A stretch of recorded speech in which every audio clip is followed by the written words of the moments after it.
right on time. Well, it is right at 6:05, so I am going to go ahead and get started. Thank you all for being here today. It is a pleasure to have you, especially on this. It's finally sunny now here at the end of the day, so I appreciate that. Those of y'all who are RSVP'd were able to come. My name's Amanda Pham Haines, and I use she and they pronouns, and I'll be doing today's presentation. My colleague Krishna is also out there in the audience, who will be just monitoring the chat, just because on Zoom, if I'm in presentation mode, it's I can't always see when people type things into the chat. So he's gonna help me out with that. And if you have questions that are written into the chat, I'll try to make sure that if I'm in the middle of the presentation that I pause at a good point to respond to those as requested. And so Krishna and I work for Unite Oregon, which is a nonprofit here in Portland. We actually have 4 chapters. So we have a Rogue Valley chapter, a Clackamas chapter, Multnomah chapter, and a Washington County chapter. Our goal is to be community-centered and to try to provide the resources that community members indicate that they need, and to do so in a way that actually makes sense and builds the skills necessary for us to have a stronger community. And so at the end of after today's training, everyone will receive an email, not right away, but they'll receive an email by the end of this week, and it will have an exit survey in it. For those who complete that exit survey and attended today's training, they'll be eligible to win a $25 gift card. And that's for 10 different people. So I think today we have about 18 participants, if that helps you just figure out the numbers there and your probabilities for success. So today's topics, there are many. I already started with who we are, and the next section is going to be about the basics of landlord-tenant laws. After that, we'll talk about just building, why it's important to have the rights, what laws impact you, and provide some best practice tools for either communicating with the landlord, finding resources that might be necessary for you to make sure that you're not being taken advantage of, or also to just know if a situation has a legal solution or not. And the way that we're going to go through the different landlord-tenant laws is in the order in which you might run into things. So we'll start with applying for a rental unit and what your rights are around that. Then moving into a rental unit during your stay, then moving out, and then what to do and what resources exist if you receive an eviction notice or you're at risk of eviction. And we'll also talk about just exciting ways to organize as tenants and different continued opportunities to strengthen your skills and confidence in this area. I already talked a bit about Unite Oregon, and you can always come to our website, find some more information. But since we have a lot to get through, I'm not going to spend too much time talking about us. I'm going to talk more about your rights. Today's presentation, however, I must note, this is not legal advice. It's not a substitute for legal advice. I'm not a licensed attorney.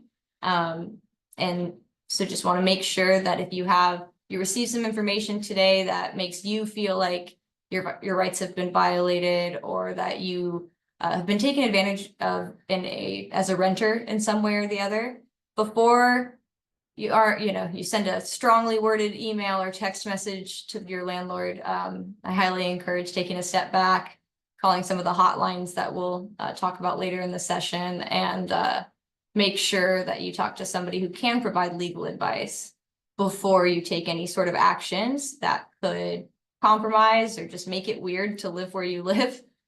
And please do ask questions. Like I said at the beginning, there will be a survey that goes out afterwards. And the goal with that partially is because in order to receive funding to do this work, we have to report information.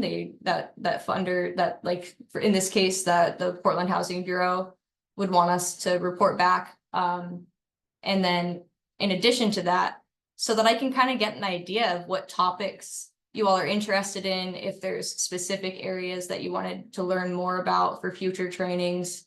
I want to know that so that I can develop that around what people actually would like to know and what skills they really want to build.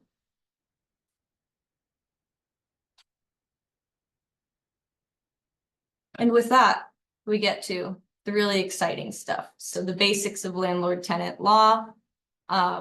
The first thing I think that's important in any sort of subject, and maybe this is because this is what I learned in school or in law school, are understanding the definitions. There are legal definitions of things, and it's important to kind of understand and make sure that people are operating off of similar information. Sometimes definitions for legal things are not logical or as common sense as you might think. And so I just like to start with the basics. Anytime anyone is referencing landlord-tenant law, they're referencing a group of laws that can be as like a city law, they can be a state law, it could be a federal or national law, that basically say what the restrictions, rights, obligations are of somebody who is a property owner providing renting out a piece of property to a tenant, and then also for the tenant who is renting that property from the landlord. And a landlord, when we say what is a landlord, for our purposes today, and when we talk about property manager or landlord, the duties of those two things are going to be overlapping, because whenever a person, a property owner, hires a property management company, that company is acting as an agent of the landlord. So it's the duties and what they have to do and what your rights are in communicating with them are going to be the same. So if I say landlord has to do X, Y, and Z, and you're wondering, well, I don't know who owns my building. I don't know who the property owner is. I only know, Jill from Elmo Management Company, which I hope is not a real company. If it is, I was not referencing it. There's just an Elmo like piece of paper over here, and so that was my my fake company creation. But if you only interact, with Bill, Sam, Crystal from Elmo Property Management, that is the same thing as communicating with the landlord in that way. So a tenant is a person or the people that are renting out a piece of property from a landlord. Tenants and renters are the same thing. So renters' rights, tenant rights are all the same, talking about the same body of rights. Some other just important things to know, and just to help build sort of your ability to spot and be able to find, resources around different topics that are related to housing. In Oregon, some of your rights as a tenant are protected by state law, and those are going to apply to renters anywhere in the state of Oregon, except for, tribal lands, so areas that Oregon has legal jurisdiction. And they're going to be called Oregon Revised Statutes, or ORS. If you ever see that in caps, just ORS, that just stands for Oregon Revised Statutes. That means that those are the laws that our state legislators are responsible for and are drafting. So if you voted in the most recent local election, a lot of that type of legislation and whatnot is going to be more specific to your county and where you are. But if you voted on anything that said it was statewide, those would be the folks that would be creating or interacting and making our statewide landlord-tenant laws. Specifically, Chapter 90 of the Oregon Revised Statutes, ORS again, that's all of the landlord-tenant laws for that all the landlord tenant statewide laws for the state of Oregon. So I just point that out so that you can tell if you see that ORS next to something, either in your lease or in a piece of paper, you understand, okay, this is making a reference or pointing to a statewide law, which might be relevant or important in terms of how you respond to it. And so the other laws are more local. And so you'll notice that folks that live within certain boundaries, like Portland boundaries, might have access to more or different rights than somebody who lives out in like Cornelius or lives in, Clackamas County, Washington County. And that's because in different areas, local laws are slightly different. And local landlord tenant laws or local laws can be referred to as like city ordinances, as opposed to saying something is a Oregon revised statute. It will say it's a Portland city code or PCC or whatever the relevant, city code is for where that local place is referencing. Again, important to know, because some places you'll have more rights than others, or maybe your rights are just slightly different, and it's good to know what those are.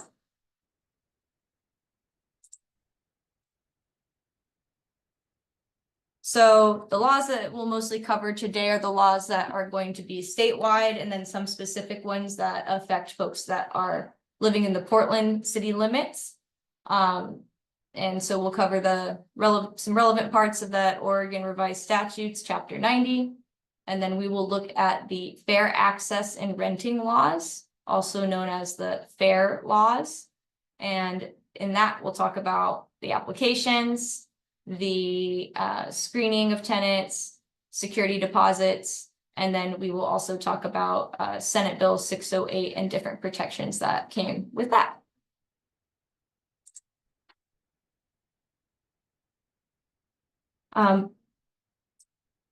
We'll start with the applying. So if you are applying for a rental in Portland, you have a specific set of rights. And in Oregon, across the state, it is illegal for a landlord to discriminate against you based on race, ethnicity, color, national origin, religion, family status, marital status, physical or mental disability, sex or gender identity, sex or sexual orientation, source of income, being a survivor of domestic violence, or age.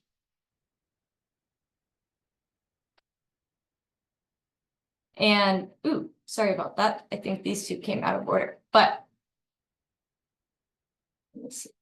So we will pause quickly before talking more about your rights against discrimination, a very exciting topic indeed, and a very important one. But if folks want to just yell at your screen, you can, or you can respond in the chat. But the pop quiz first question for folks is, does a rental agreement have to be in writing to be a valid lease?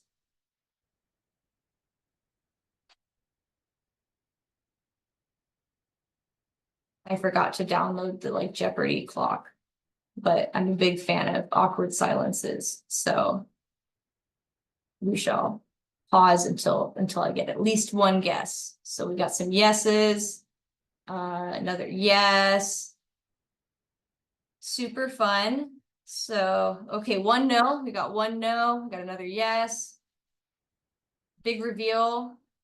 It depends. And so it depends on what kind of lease that you have or how your lease is categorized.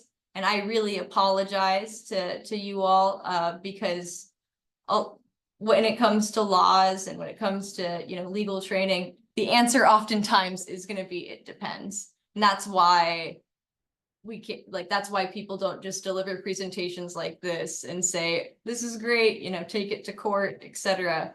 It's because these situations can be complicated. And so it's important to know when you don't know the answer to a question. So depending on different types of leases, you can have a month-to-month lease, and that is going to be a lease that doesn't necessarily have to be in writing, but it can be. And it doesn't it's not for a duration of over a year or more. And basically you can have a lease like this, and it could just be something that is spoken between you and whoever the person that is offering it to you is. And with a month-to-month lease, either person can give a 30-day notice that they want to leave, 30-day notice to vacate, and that is fine. They won't have a lease break penalty because they're not breaking any sort of lease. And month-to-month leases are often also, so if you are on a fixed term lease, which is for a lease for a set period of time, like 6 months or 12 months, that kind of lease must be in writing to be enforceable.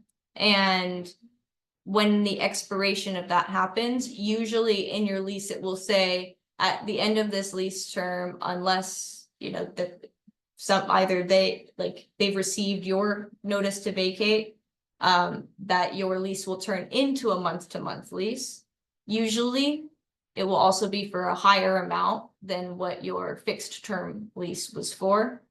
And that also means that now, because you've gone from being on a fixed term lease to a month-to-month lease, your rights around when you need to, what your rights are around how long they would have to be able to ask you to leave, or how long you would need to provide for notice, all of those things shift.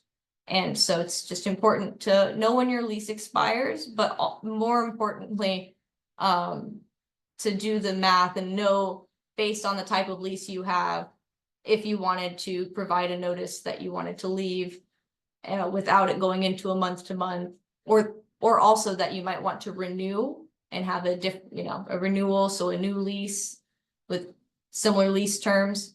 You want to know what that date is, and if depending on which fixed term or month-to-month lease you have, that will be different. The benefit of having a fixed term lease is that you can plan, right? So if you have a fixed term lease, you're agreeing to a contract that says, I'm going to pay this amount of money to this person in this way until this date. And you know, and you can budget and plan for that, and also know where you're going to be, 3 months, 6 months, 12 months down the road. Unless, sometimes things happen, things change. But with that security comes a duty or an obligation, which is that if you, as the tenant, want to move out before that lease term finishes, so before the agreed upon, expiration date, you might have to pay a lease break penalty. The amount of what that lease break penalty is should be clearly stated in your written rental agreement. Under the statewide Oregon Revised Statute, Chapter 90 laws, the landlord, if they want to impose specific fees, have to list what those fees are and what the amount is in that rental agreement. So you should know that before you are signing a document or a lease, excuse me. So the application process requirements under the fair housing laws also dictate what they have to put in different, job or different housing rental descriptions of rental units. There's a better word for this, but that property listing has to include accessibility information. So if there is if a unit has been built for people who are mobilely impaired, so they might have a ramp, they might have a bathroom, that's more accessible, that information needs to be included in the description for the rental unit. And then they also need to tell you clearly what the screening criteria is and if there are any fees for the application. And those all need to be stated. After that, there are also rules around the selection process.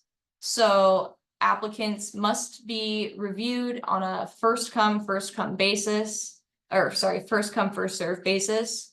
And what that means is that they can't just go through and say, oh, my best friend actually, applied, or somebody texted me that I need to, they'd give me 50 extra bucks if I took this application off like the bottom of the stack and put it at the top. They're not supposed to do that. They're supposed to review them first come, first serve. The only exception being if it is a unit that is more accessible, is ADA accessible, so is accessible to people with disabilities. And then somebody applies with that type of specific disability, that then that would go to the, you know, top of the pile. And those folks would have priority in the application, and that's just because there aren't as many options, right, for folks in that situation. So it makes sense to prioritize that based on need. The next piece under the fair housing laws is that they made a distinction between an applicant tenant and a non-applicant tenant, which might sound silly, but it's not, because sometimes, and you know, a lot of times people might have somebody who's, you know, also adult, who moves in with them, who might be moving in with them because they have fallen on hard times, they don't have the best credit, you know, life happens, unfortunately happens to us all. And the nice thing about the applicant and the non-applicant tenant is that you, as like the renter and as the household, can say, you know, which people should be included in the screening for the financial portion. So if you have someone moving in who does have a credit history that might not be great, or anything on it that you think would tarnish your household's ability to rent somewhere on the just because of the rent history and the finance side of it, then this is something that can potentially make that less of a factor against you, because you can declare who is a applicant tenant and a non-applicant tenant. However, everybody who lives there can be screened for a crime, like criminal history. That is not something that you can opt out of for a applicant versus non-applicant tenant. It's just protection on the side of credit scores, varying levels of income, those kinds of things.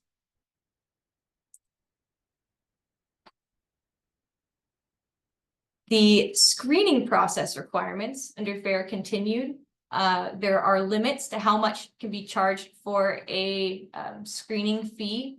That screening fee can only be what the actual cost is to the landlord to do the screening. So if they say, I am going to do a criminal history check, or sort of background check, and a credit check, they can't charge you $65 or $70 or $80 or $200 because they've decided that that's what they think it's worth for them to do that work. It has to be something that would be reasonable, and that they can actually show proof that, yes, here's the service that we used, here's the fee that we paid. It has to be in line with that. And so costs, like I said, can include credit reports, a criminal record. And the next thing that's somewhat unique, I guess, or important to note under the FAIR laws is that landlords in the application must also accept any reasonable form of identification or combinations of identification. So that means that if a landlord is trying to demand, say, proof of someone, they want a social security card, or they want a driver's license instead of an identification card, or a passport instead of a whatever. None of those, that can't be just made as a requirement. If you have other forms, you know, of identification that can reasonably prove who you are. So the reason I keep doing air quotes around reasonably is because, like that other fun phrase we had at the beginning, it depends.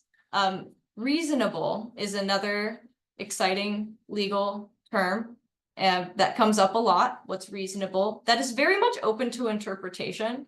And so I really want to caution folks that the law and courts, you do have protections. It's not super fast to get to eviction, but it's a lot faster than, say, being able to sometimes challenge something on like the merits of the law like this. And when it comes to protecting like where you live and stuff, I just really want people to note that absolutely we have rights, and I believe that we should exercise those rights, and I would absolutely advocate for you to exercise your rights in most situations. I would also say do what's best for you and understand, you know, that just because it's illegal for a landlord to discriminate doesn't mean it's impossible or that it doesn't happen all of the time. And I just really want to put that out there because I do think it's important, and sometimes you get excited and be like, yeah, let's like fight the power, let's do everything. But mostly I want y'all to like be in homes and like safe first, and we can fight the power, you know, in strategic ways together that might be able to protect, you know, your interests as an individual. So sorry for that tangent. I just think it's important. What is reasonable? A phrase we'll get to in a bit that many of you may have heard of, which is beyond normal wear and tear.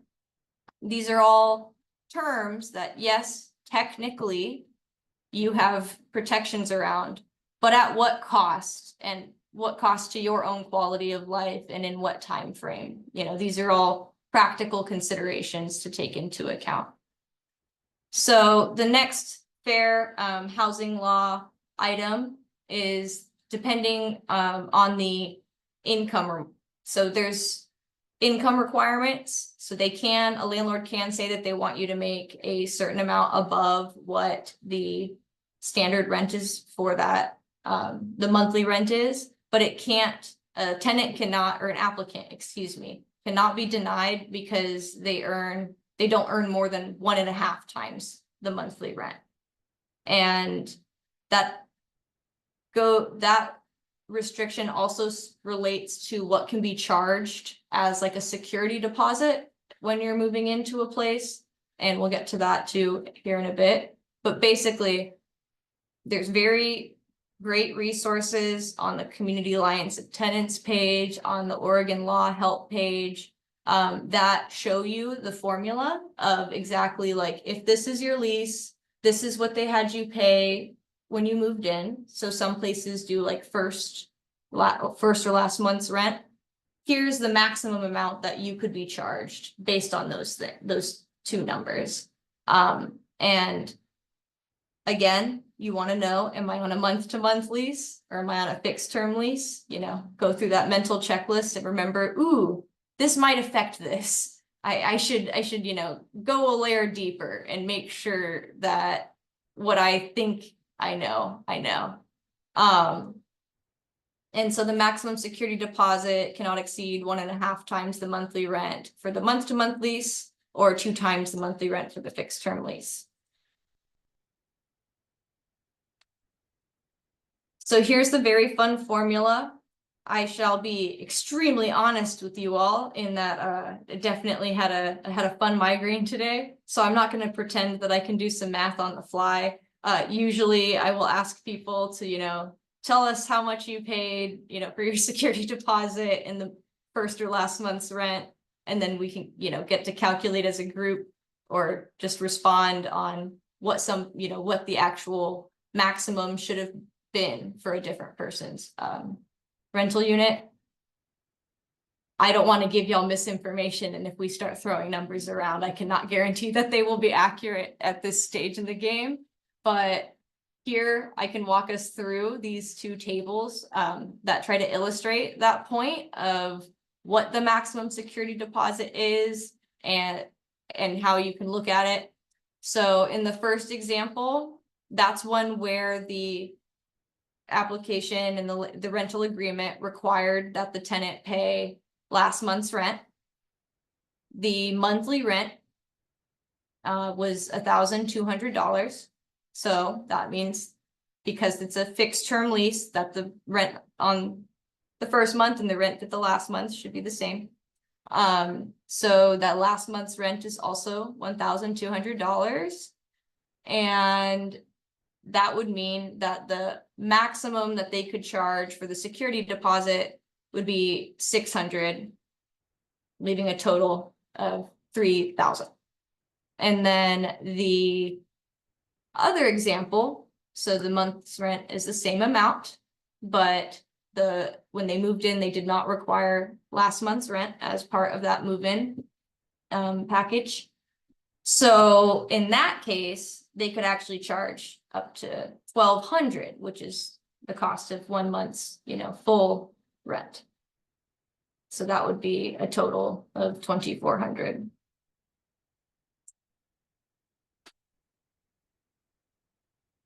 And finally, under these fair housing laws, there is a requirement for supplemental evidence. And this is basically anything extra that you send in that isn't a required part of it isn't a requirement from the rental application, must be considered as part of your application. And this is something that I've actually done quite a bit, because when I was a student, my debt to income ratio was not really what I think, people renting out their homes wanted to see. It didn't make them feel confident.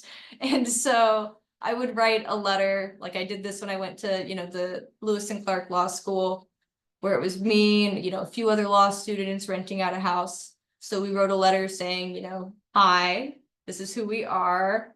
Our credit might not be great, but we are getting loans from the federal government. So, we have some money and we would really like to live here. And we think it's a beautiful home and X, Y, and Z. And so that was just something that we did because we did really like the home and we did really want to live there, but we could also understand reasonably that if we didn't kind of maybe go an extra step to kind of fill a gap of information that would obviously come up. Like we could imagine that coming up if we were in the landlord situation. We just decided to go ahead and just write a letter that answers that kind of question. Where this can also be really helpful is maybe, like I said, life happens and life happened to you or happened to somebody, really close to you, but affected how you could live. You would be able to, I think, write something only if you're comfortable, right?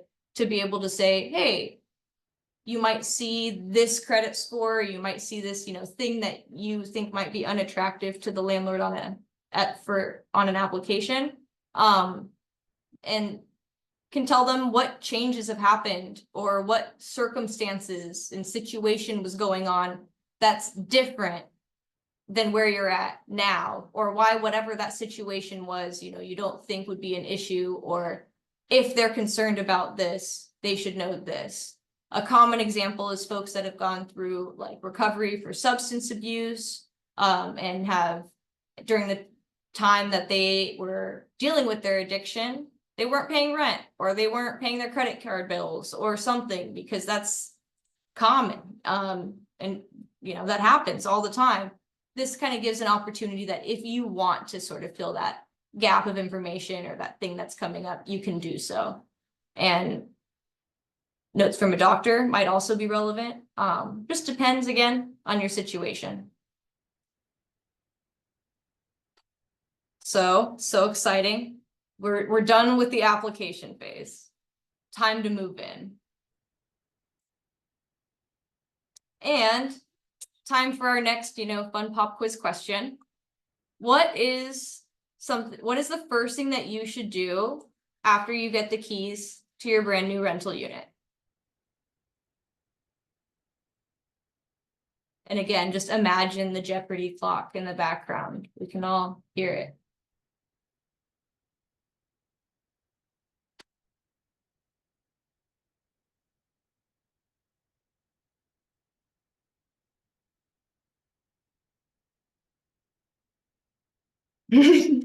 Move in. I like that answer. Clean up, move in, clean up.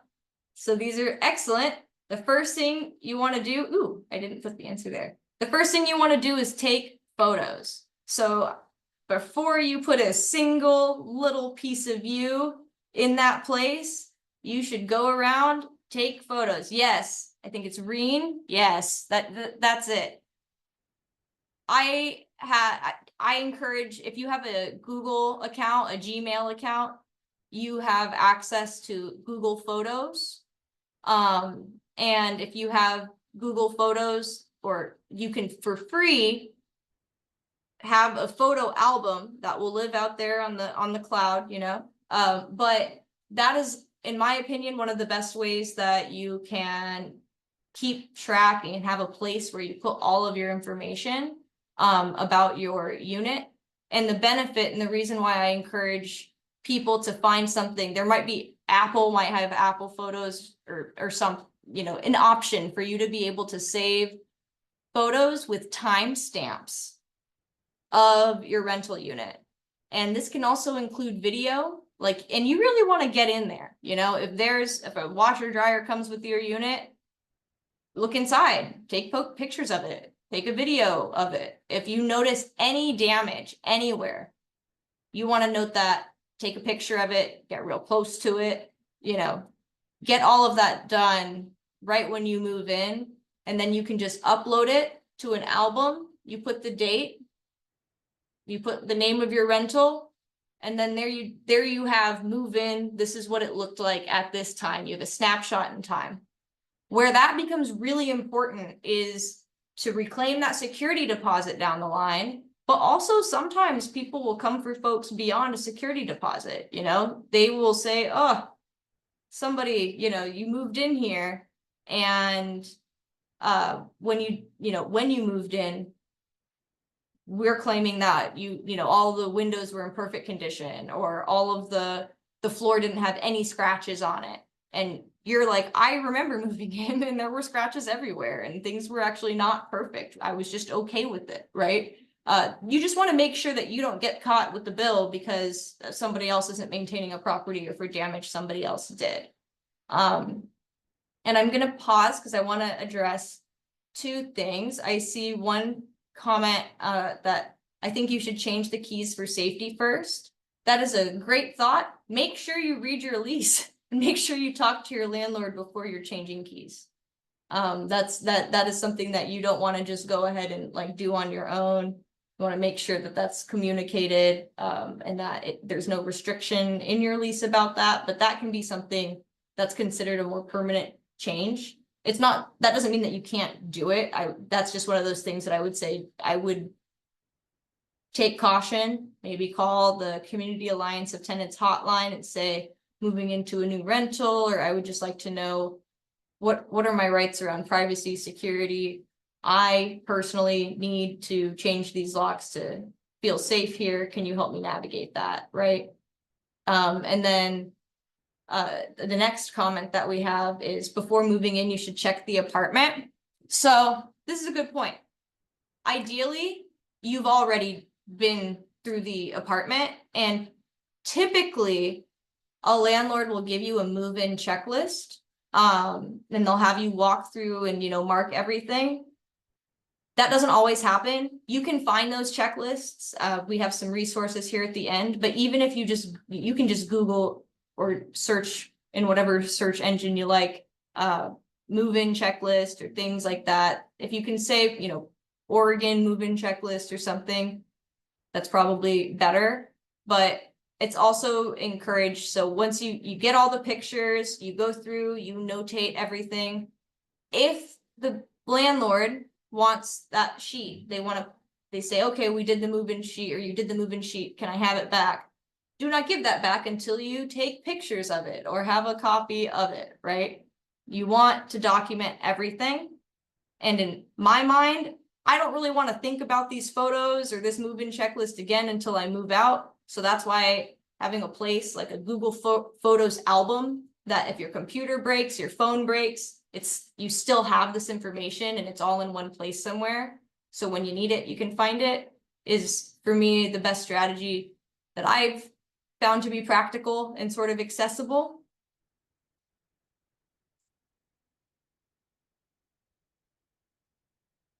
And so I think it was Kayla who had said this, that, you know, make sure that you've walked through the apartment, you've seen everything's good.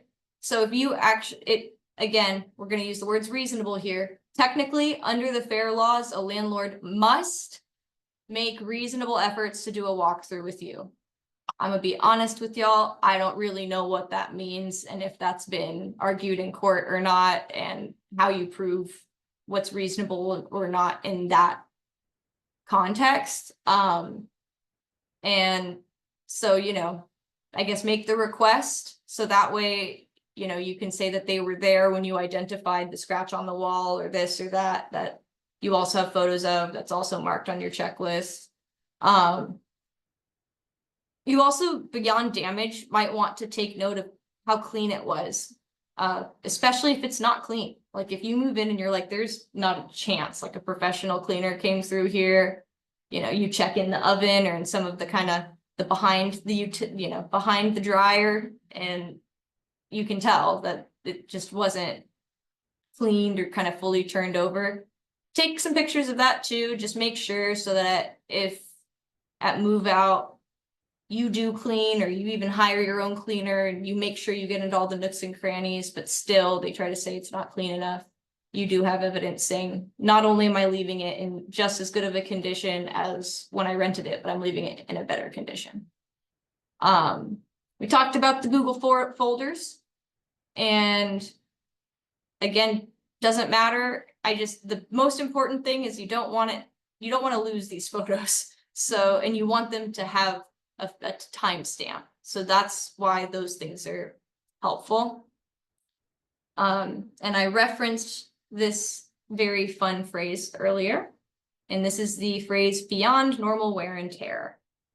So your security deposit, that large amount of money that you had to save up and pay to move into the unit, that is to cover basically if there's anything beyond normal wear and tear, damage-wise, that happens at the end of your tenancy, then the landlord can use the security deposit to cover specific expenses as outlined in the Oregon Revised Statutes, Chapter 90.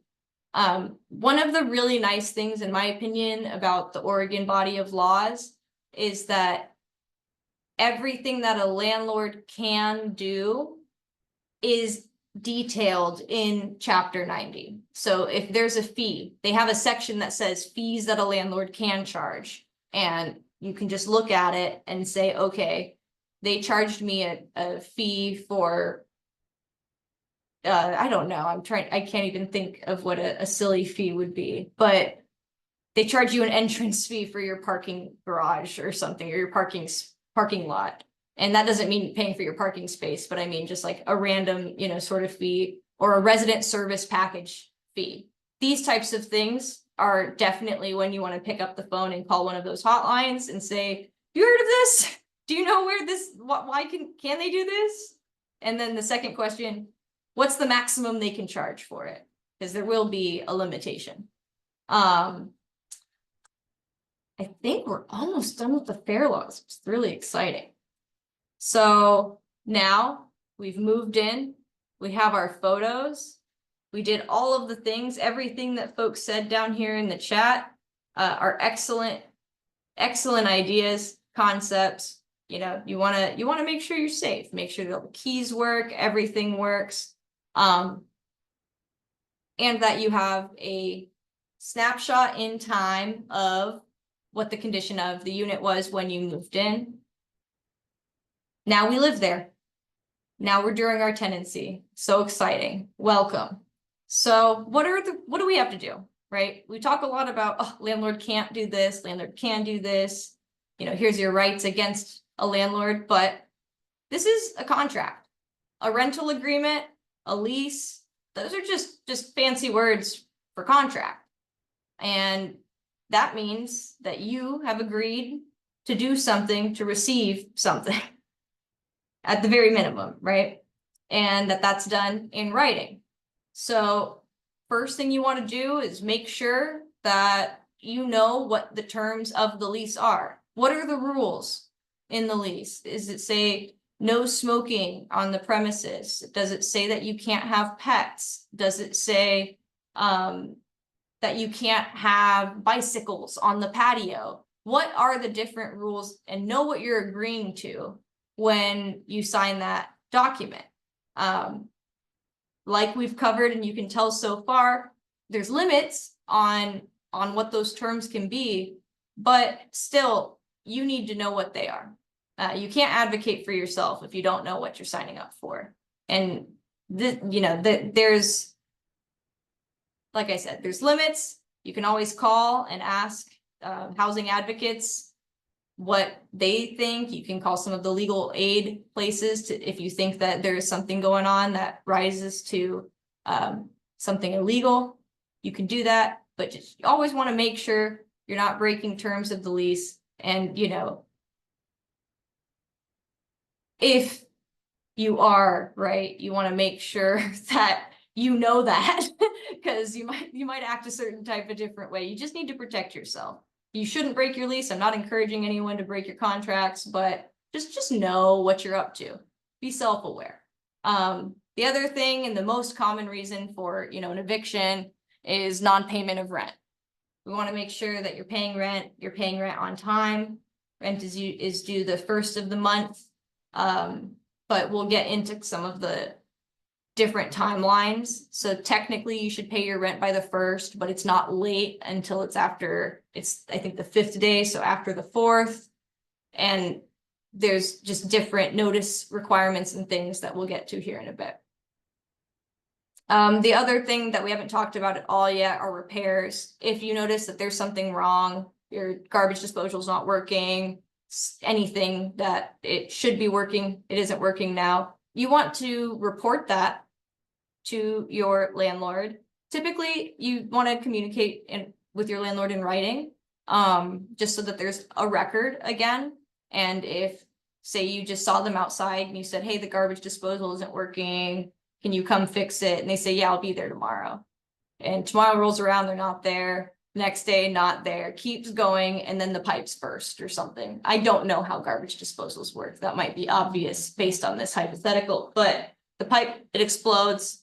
And now there's a bunch of damage because it's flooded, that whole cabinetry area. It's going to be a much bigger fix. Well, the landlord might be upset, right? Because they're like, ooh, I should have probably fixed that. Or maybe they've selectively forgotten entirely that, you kept asking them to come fix it, but you only ask them out loud. It's really hard to prove what's said out loud in court. And it just is typically, you want to have a record that you communicated, in writing in a certain type of way, so that if people have different memories or recollections of events, you can point to that. But that also means be smart about what you write down and know when it's time to reach out, and times where maybe you need to cool off or you should go seek a second opinion. It's important. So you don't want to get stuck with that bill.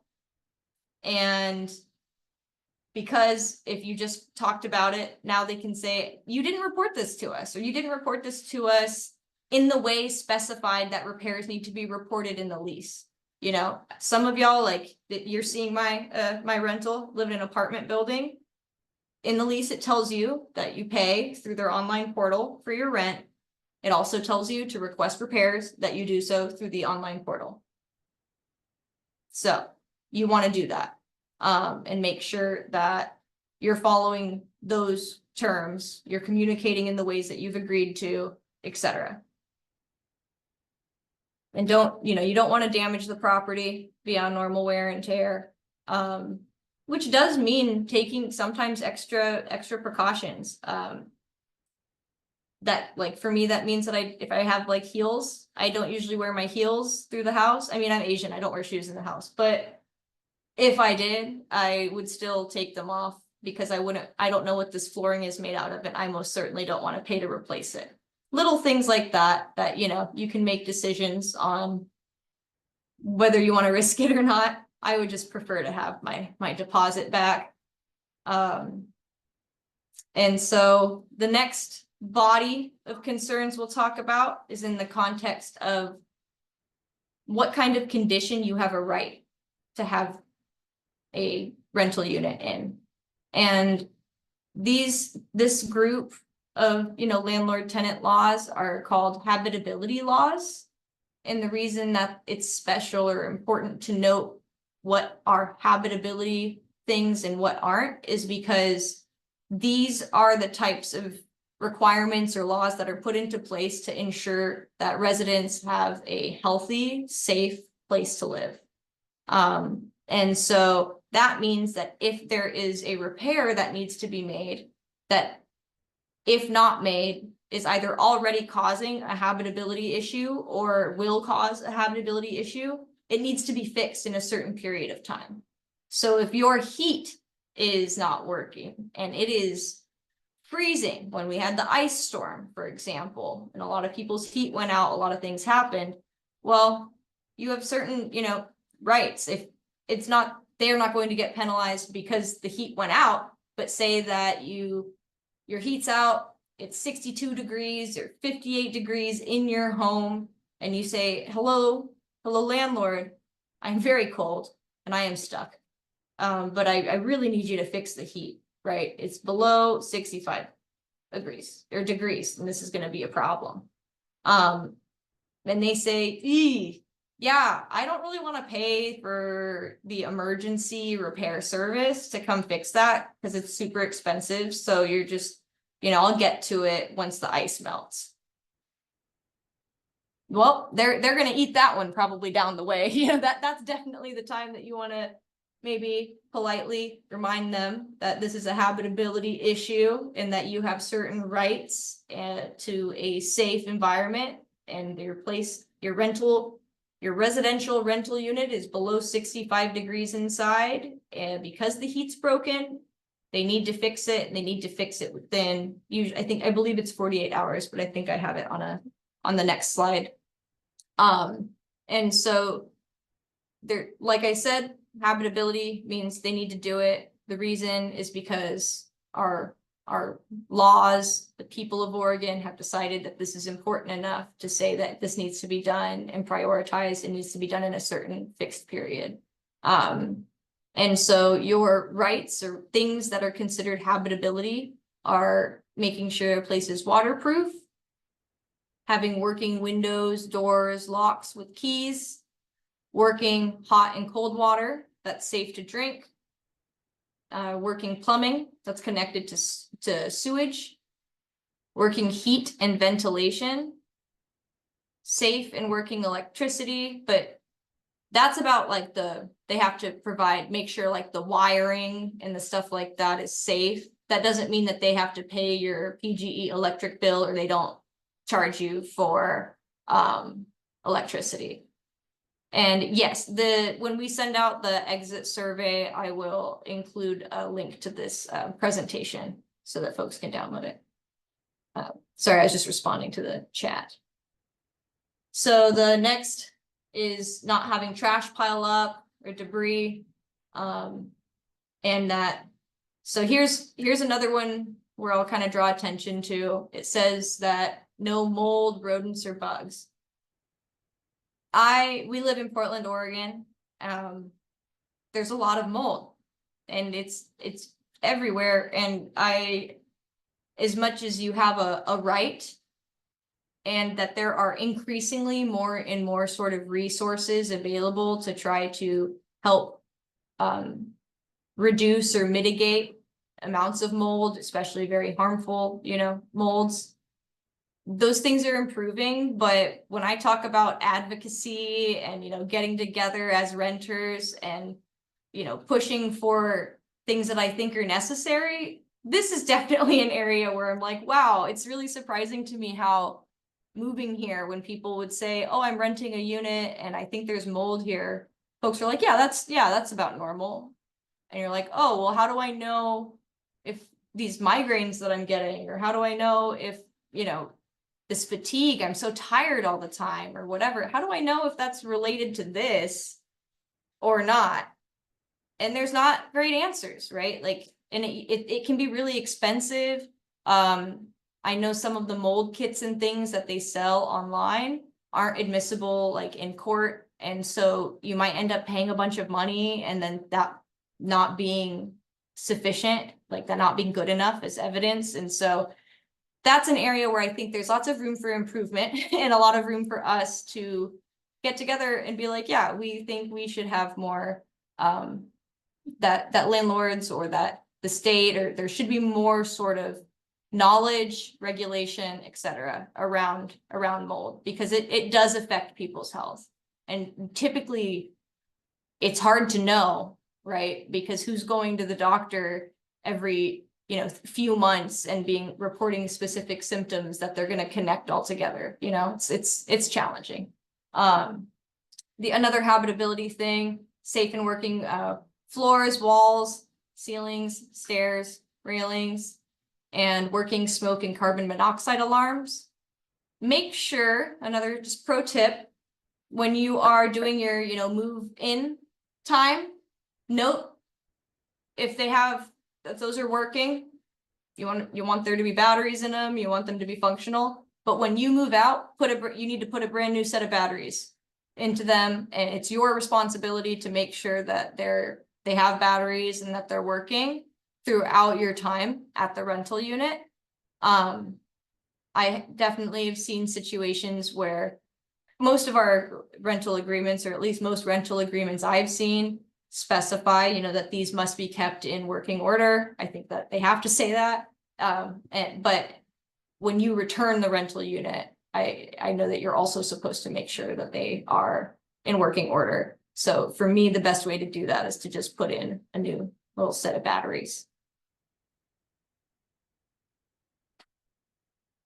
So another thing to note is when you move into a unit, it comes with, a washer, dryer, comes with a dishwasher, comes with a microwave. If those are things that are appliances that are there when you move in, those appliances are not yours. They belong to the unit, right? They belong to the management, landlord, which also means that it's their duty to fix those things.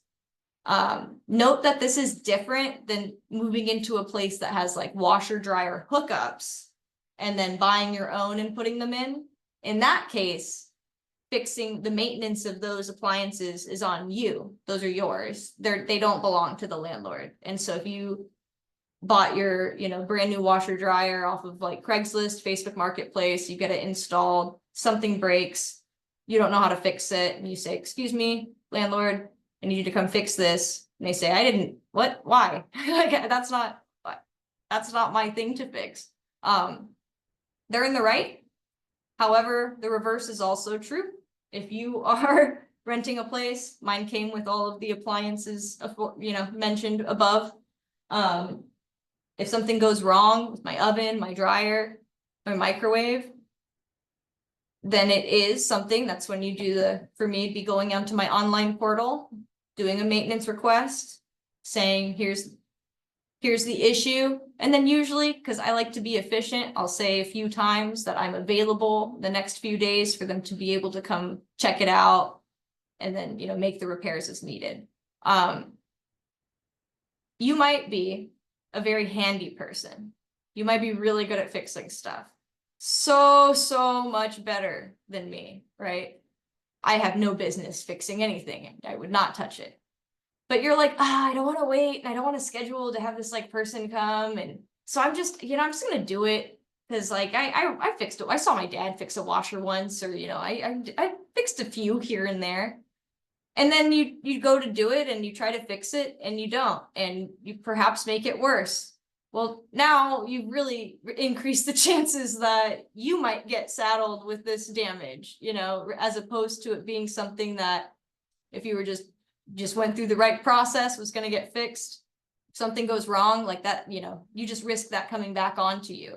So I try to encourage, folks that if it's not something that's real easy and very low risk to cause any damage, just have the professionals, come in and do it. The ways that I've seen this come up the most are with blinds, like window blinds.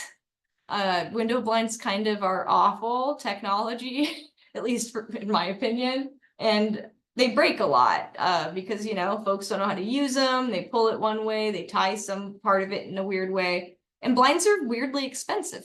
I don't know if any of you all have had to replace blinds at rental units, but it's not a good time. They are not the cheapest. So maybe, that's an example of a thing that could be broken, that you're like, this should be an easy fix. And then it turns out not to be an easy fix. And now you're like, ooh, do I report this or not? Because now I'm basically, like reporting that I broke it after it was already broken. And that's not a good, not the position you really want to be in going into that.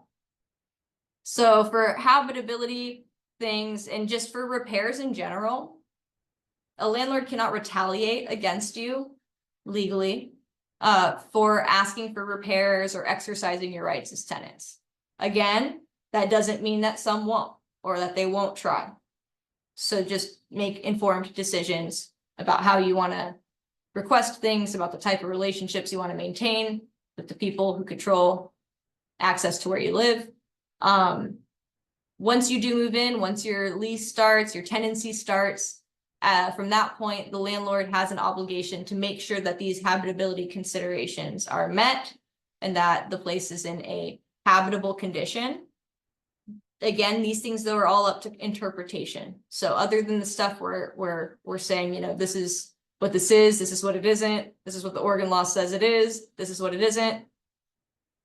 Habitable, reasonable, beyond normal wear and tear. Again, all of these are terms that can be interpreted, which means that things could go in your favor, but they could also not. So for repairs, we talked about good repair. If anyone sees ORS, we got a nice state law there. We talked about documentation. When things break, I'll also take a picture of it. So I can say what was broken when I made a repair request. And then again, it's just nice to have evidence. Like documentation is evidence. So if somebody just tries to say that you did something that you didn't do, you can say, I did not, and you don't even have to believe me. Just look at this fun photo or this exchange of, emails or text messages. Here is an area that I am very cautious, or I want you to be very cautious about how you use this information.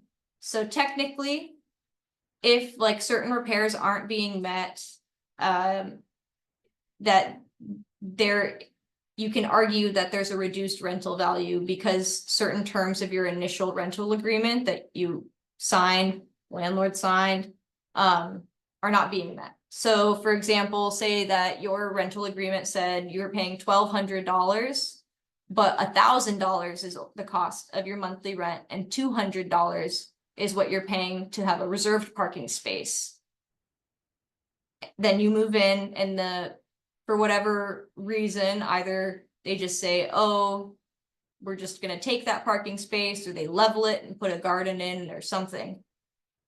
You could now say, I'm not receiving what I was, paying, what we agreed to, so I shouldn't have to pay as much rent.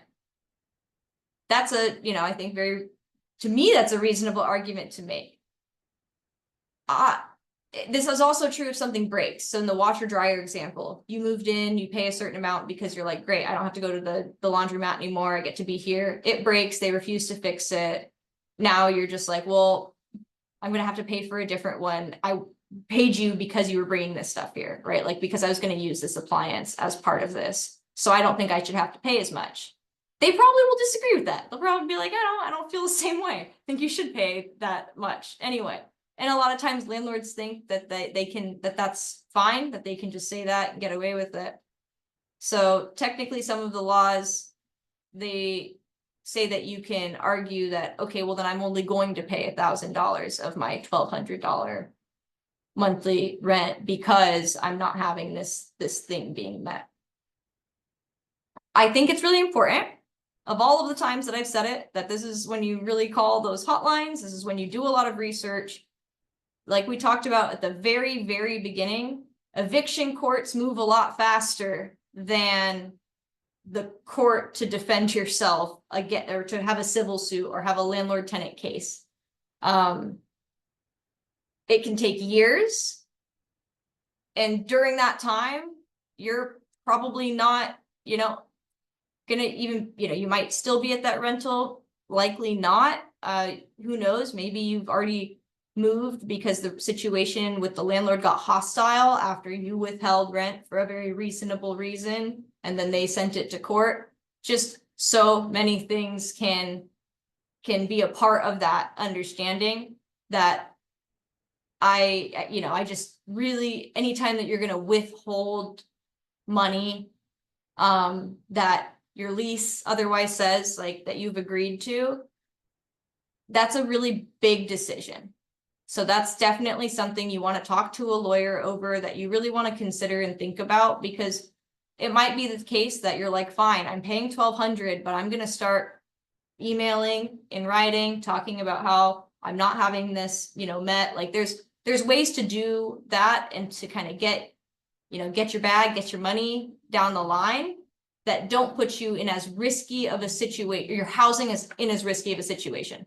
I understand financially that might not be the case, but I just want to note that even though for some essential repairs, and for certain, under $300, that you might be able to do the repair and then get reimbursed, or you might be able to withhold rent because you don't think the terms are being met. These are just, when you mess with the money, that's a real big, that gets people going. That really upsets folks, especially when they feel entitled to that money. So you just want to make sure you're not risking losing your housing in order to make a sort of complaint or to be able to recuperate some funds that you deserve. So that's actually, so Reen, and I'm sorry if I'm saying your name incorrectly, but the question is, what if the landlord refuses to reimburse? And that's the other consideration. So this statute, this law says, okay, if the repair's under 300 and you can fix it, then just bring your receipts and then you can just get reimbursed by the landlord.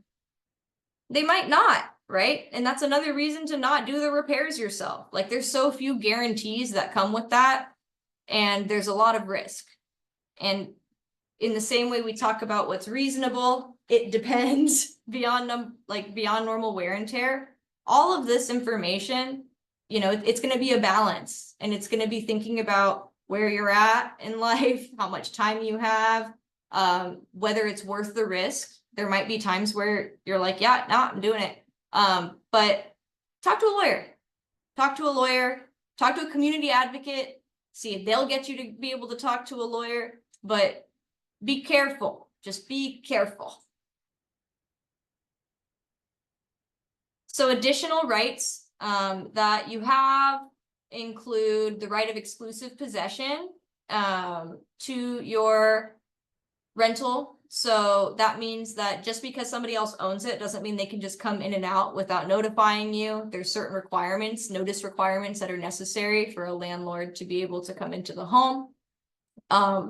So that is that they have to give you at least 24 hours notice before they can enter your home, unless there's like an emergency that either puts people in danger or there's substantial additional risk if they don't intervene. So say that you're not home and your sink thing breaks and it's flooding and now it's coming into the apartment below you, but you're on vacation, you're in Italy, you're having a great time. The landlord can, in that situation, go in there to stop the emergency, to keep from more damage from happening, but they have to notify you in writing within 24 hours of their entry, who entered and why. So you have that sort of right. And also too, if they do ask to come within 24 hours and they say, oh, I'm going to come at 2 a.m. because that's what works for my schedule. I'm a night owl. That I can say you'll probably be all right, assuming that would be considered not reasonable. But also too, just remember, it's good to not have a lot of tension where you live. Stress is bad for the body. So I try to just work with them. I don't like when people come into my home. I don't like when people tell me that they are coming into my home and that I need to tell them when they can. But I get over it. It's fine. Usually just making it easier for everyone is better.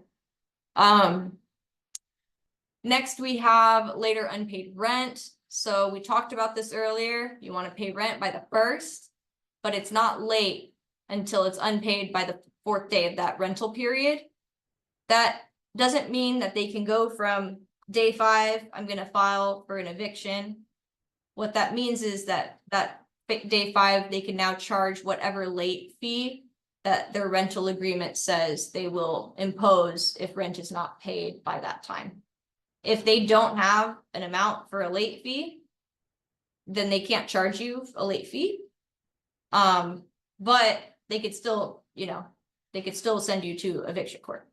And if you haven't paid, you had your notice, for non-payment of rent, and the 8th day after rolls around, that's when you can get the written notice that they're going to file for eviction proceedings.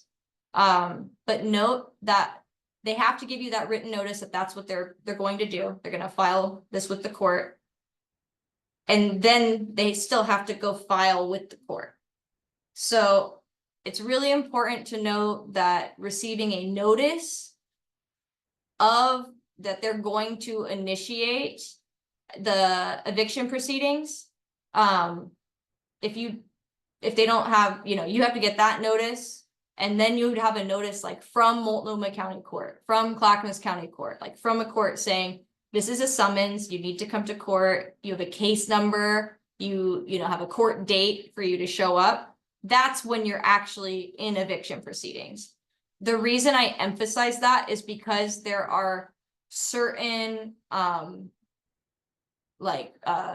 community resources that are available to folks that make a certain amount of money or less, but that they can help folks if they have an eviction, like court date, eviction case number, proceeding. But unfortunately, right now there's somewhat of a gap. There's some resources out there, but you have to really be in the know to find them for like non-payment of rent or late utilities, stuff like that. So that difference between, okay, I know that I'm late in rent or I have a notice of non-payment. Like if you went to, an agency and tried to say, hey, I need, legal services, some of them can't help you until you actually have that case number or court date. So hopefully with our advocacy as tenants and renters, we can help, try to change that and sort of fill that gap. But for right now, that's sort of where we're at. This reference some organizing. Oh, I just see if you don't have the money, so it's in the chat, what if I don't have the money to pay the late fee? Will I be arrested or something? No. First, and maybe this is something I should add to the beginning about, the laws division, but you shouldn't be arrested for like non-payment of rent or refusing to, making a late repair request. Eviction court, landlord tenant, these laws, they're not what are called criminal laws. So penalties for that aren't going to be, so I want to be clear that housing can overlap with some criminal laws. So for example, like trespassing, that is a criminal statute, criminal law. You go to criminal court, the punishment can include having, your rights taken from you and being put into jail, prison, etc. When you have the other side, so civil court, for civil crimes, typically the penalty is money. It's gonna, and it depends, there's a lot of gray areas and stuff, but if you kind of want to divide up and you think about it, it's like, okay, you shouldn't be going to jail per se for non-payment of rent. But you might be not paying rent and then also staying at a place that you've been evicted from. And now that's considered criminal trespass. So I hope that helps. I know that wasn't super clear.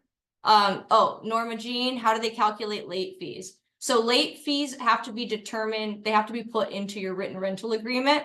The landlord has to say what the late fee is in order to impose it, and it has to be reasonable.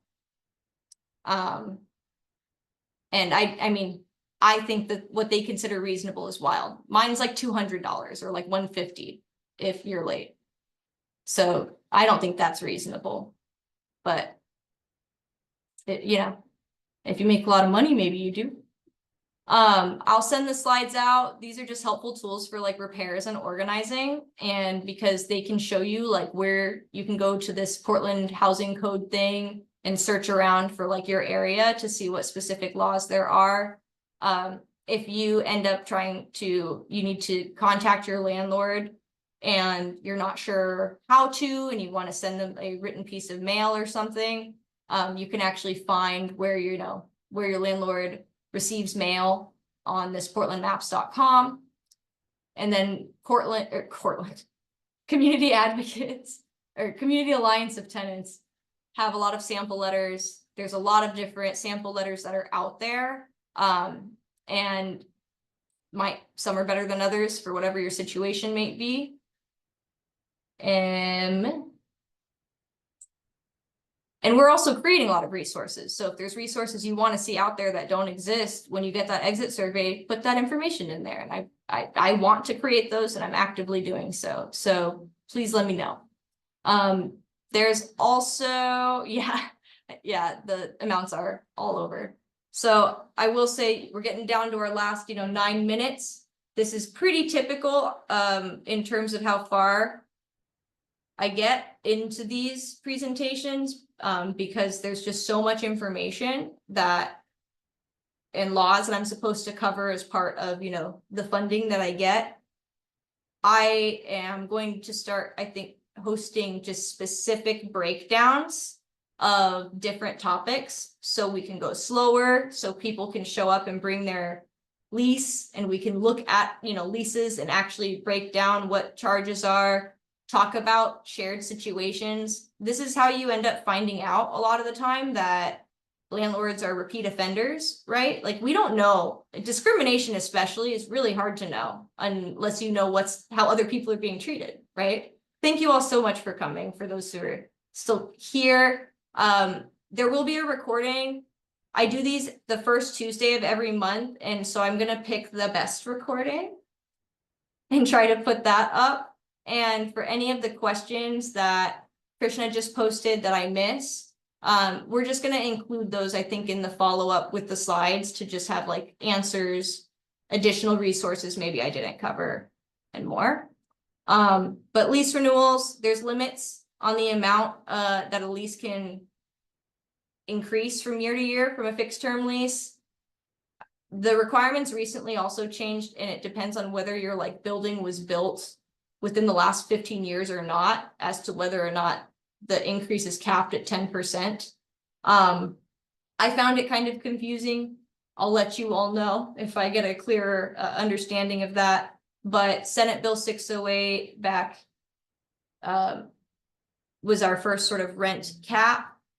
And Andrew, yes, you can email our housing@uniteoregon.org email, and one of myself or one of my housing teammates will get back to you with more information. But just so folks know, I think it was 2020 or 2021 when they passed this Senate Bill 608, and that's what limited a landlord from increasing rent more than whatever 7% plus inflation is or was for that year. And so in 2022, inflation, 7% plus inflation was 9.9%. So, reasonable to those folks out there. And then in 2023, it was 14.6%. So pretty big jump.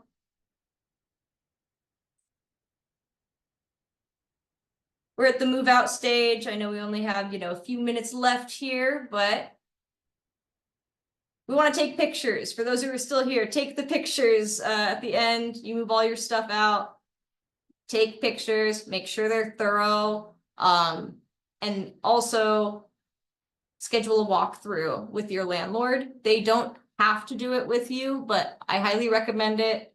Like, pull up that move-in checklist sheet, compare it to what you're looking at. Make sure that, you're noting any sort of similarities, differences. Have those photos, put that in your Google Photos album, in your second folder. That's the date, move out, and the date, and now you have it. You just have it there. Take pictures. I also like to take videos because sometimes those can capture more of like the spirit of what you're seeing. And yeah, you can send the pictures to your landlord. I recommend just having them, in your back pocket, just in case, because most people I think are good, good people. I don't think they're trying to exploit folks. I don't think landlords are trying to be, just housing at uniteoregon.org. But if you send, sometimes I worry that if you do have a landlord or a property manager who is evil, I don't know, that they might look at the photos that you have and craft their argument around what damage was done based on what photos that they now know that you probably don't have because you didn't send them over. So that's just something to consider. I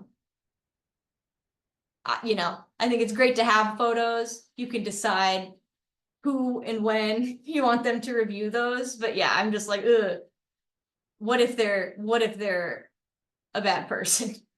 So a really important note about the security deposit and about one of the rights that is often overlooked is that once you've moved out of a unit, if the landlord keeps any part of your security deposit, you have to receive a written, usually it's by mail, usually they also send it via email, but you have to receive a written, what's called an accounting. And the accounting is a ledger that says, hey, there was a hole in the wall, so we paid X amount and therefore took X amount, out of the deposit. So now we're returning the remainder of the security deposit to you minus that amount. And that has to be 31 days after the expiration of the lease, of your move out time. If you don't receive that and it's day, 33, and you've not received your security deposit back, or the landlord has just said, sent you $500 out of your $1,200 security deposit, you may now have a right to go to court and get 1.5 times, up to 1.5 times of what your monthly rent was for that violation. I want to be clear. You can dispute. So say that they say you did damage, you don't agree, but they did send you on day 30 your ledger of accounting. Even they say we're keeping the whole security deposit, and they say because they had to replace this, and here's how much it cost. And you're looking at it, you're like, no, my photos are great. Absolutely not. Also, even if we did that damage, I don't think that that's actually the amount. And I don't think you paid any of that. I don't think you actually hired a cleaner. I don't think you actually did this or did that. You can challenge it, and you still might have a legal remedy. The court might still say that they owe you money at the end, but they didn't technically violate this accounting statute because they sent you that ledger, they sent you that information within 31 days. You can contest it, and it does, beyond that, but it's just that they have to send that initial accounting with the remainder of the security deposit to you by that 31st date.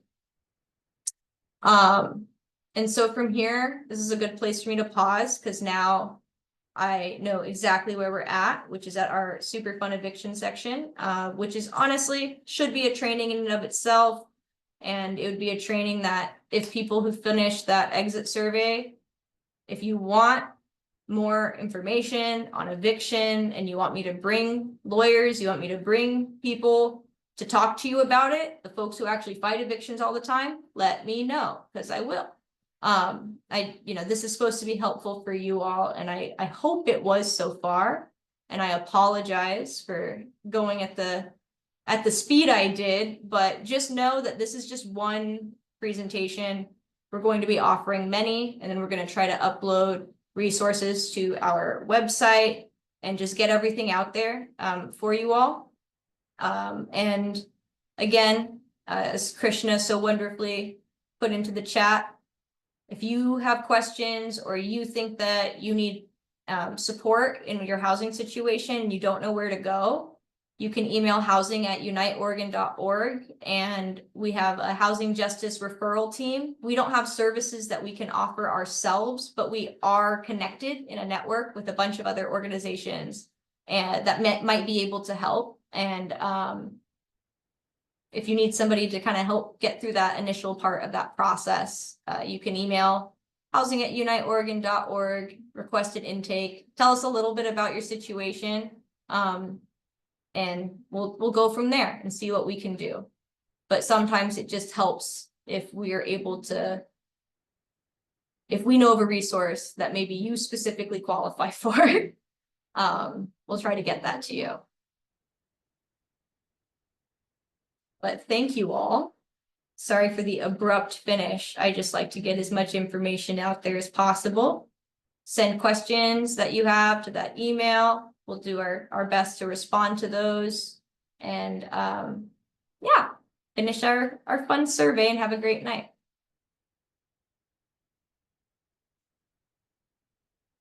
Thank you all. You were wonderful. Thank you. Have a great day. Thanks, you too, Natalie. Your presentation was very good. Oh, thank you. Have a great night. You too. Have a All right, folks, I'm going to close out the Zoom room. Have a good one. Get some rest. Do something nice for yourselves. The gift cards are, you have to finish the survey that you'll get via email. That's going to come by the end of this week. You'll receive it. And then there's a nice, yeah, we'll let you know if you end up getting a gift card access. Hopefully in the future we can offer those to everyone, but we'll see how much funding PHB gives us. Everyone tell them how great the presentation was and to give us more money. I'm joking, but not really. Definitely tell them to give us more money. Good night, everyone. I'm going to close out the room.